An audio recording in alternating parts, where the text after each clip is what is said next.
ডাকবে, emergency meeting করবে, ওই রেস্টুরেন্টে ছাদ বন্ধ করা হবে না। এত গ্যাস সিলিন্ডার একেবারে তো ভয়ঙ্কর অবস্থা এখানে। আপনি আচমকা ভিজিটে এলেন, আপনি হঠাৎ এলেন বলেই তো জানতে পারা গেল এটা ম্যাডাম। আরে আমি কোনো একজনের থেকে শুনেছিলাম, কিছুদিন আগে সে রেস্টুরেন্টে এসে আমরা বলছিলাম ইমিডিয়েট টেক কেয়ার করো, কারণ আমরা 4-5 লোক আছে, একটা কোনো ইনসিডেন্ট হলে কেউ নামতে পারবে না, একটা ছোট্ট স্টেয়ার আর দুটো লিফটের লোকে যাতায়াত করে ওপরে ওঠে। তারা তো জানে না যে আগুন লেগে গেলে লিফটে নামা যায় না, যাতায়াত করা যায় না। এগুলো ব্যবস্থা মিটিং করে নিচ্ছে, আমি দেখে গেলাম, আমি তোমাদের দেখিয়ে দিয়ে গেলাম। এবার এরা মিটিংয়ে বসবে এখন কলকাতা পুলিশ, ফায়ার ব্রিগেড আর কলকাতা কর্পোরেশনের mayor, fire brigade minister, Kolkata police commissioner সব এক্ষুনি বসে ওদের ডাকবে, ডেকে মিটিং করবে, কোনো সিদ্ধান্ত নেই। আর কোথাও যাবে না, আমি এটার খবর আমার কাছে ছিল বলে পাক্কা আমি দেখে গেলাম। পার্ক স্ট্রিটে মুখ্যমন্ত্রী মমতা বন্দ্যোপাধ্যায়, আপনারা সরাসরি দেখছিলেন, মেছুয়া থেকে পার্ক স্ট্রিটে চলে যান মুখ্যমন্ত্রী।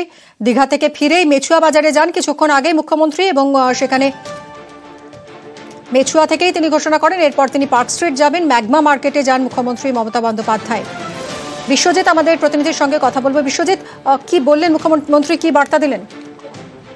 দেখো, মুখ্যমন্ত্রী একটাই বার্তা দিচ্ছেন যে এই ধরনের বিপজ্জনক যেখানে রয়েছে, অর্থাৎ যে পার্ক স্ট্রিটের ম্যাগমা হাউস যেটার উল্লেখ তিনি মেছুয়াতে করছেন, যে সেখানে একটাই মাত্র গেট, অর্থাৎ কার্যত যৌতুগৃহ, যদি আগুন লেগে যায় তাহলে বেরোনোর যে উপায় সেটা থাকবে না।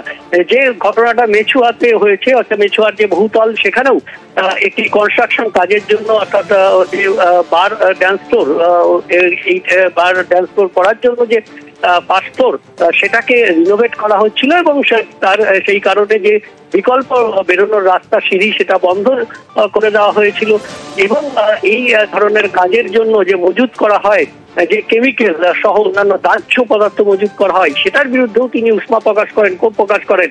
এবং এই মেছুয়াতে এসেই তিনি উল্লেখ করেন যে তার কাছে খবর আছে যে ম্যাগমা মার্কেট, পার্ক স্ট্রিটের ম্যাগমা মার্কেট, সেখানে এই ধরনের যৌতুগৃহের মতন অবস্থা, অর্থাৎ একটি মাত্র বেরোনো এবং ঢোকার রাস্তা, সেখানেও তিনি ফায়ার এবং কলকাতা পুরসভা, কলকাতা পুলিশকে যথাযোগ্য ব্যবস্থা নিতে নির্দেশ দেন। অর্থাৎ সব দিক থেকে যে মুখ্যমন্ত্রী মেছুয়াতে যখন এসেছেন, মেছুয়ার যে বাড়ি, যেখানে বহুতল, যেখানে তিনি দেখলেন, তার ঠিক উল্টো দিকের যে অবস্থা, বাড়িটির অবস্থা, সেটা দেখেও তিনি উষ্মা প্রকাশ করেন। অর্থাৎ কার্যত বেশ কিছু জায়গায় এখনো কলকাতা পুলিশ, কলকাতার পুরসভা এবং ফায়ার ব্রিগেড তাদের নজরে গিয়ে যে সমস্ত জায়গায় এই ধরনের যৌতুগৃহের মতন অবস্থা হয়েছে সেগুলো ভিজিট করতে বলেন।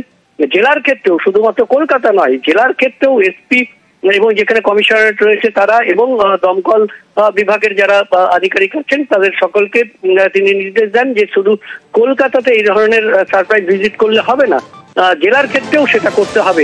কোথাও এই ধরনের অগ্নিকাণ্ড ঘটলে যাতে বড় ধরনের ক্ষতি না হয়, সেই জন্য আগাম ব্যবস্থা, সতর্কতামূলক ব্যবস্থা যেমন নিতে হবে, তেমনি পরিদর্শন করতে হবে। অর্থাৎ বিভিন্ন জায়গায় দেখা যায় যে নজর এড়িয়ে, প্রশাসনের নজর এড়িয়ে বিভিন্ন জায়গায় অনুমতি না নিয়েই সেখানে এই ধরনের ব্যবস্থা চলে। এবং পাশাপাশি যে ফায়ার ব্রিগেডের যে ফায়ার সার্ভিস প্রোটেকশন ছিল, স্প্রিংলার ছিল, সেখানে জল বেরোয়নি। পদক্ষেপের হুঁশিয়ারি মুখ্যমন্ত্রী। অনেক ধন্যবাদ বিশ্বজিৎ।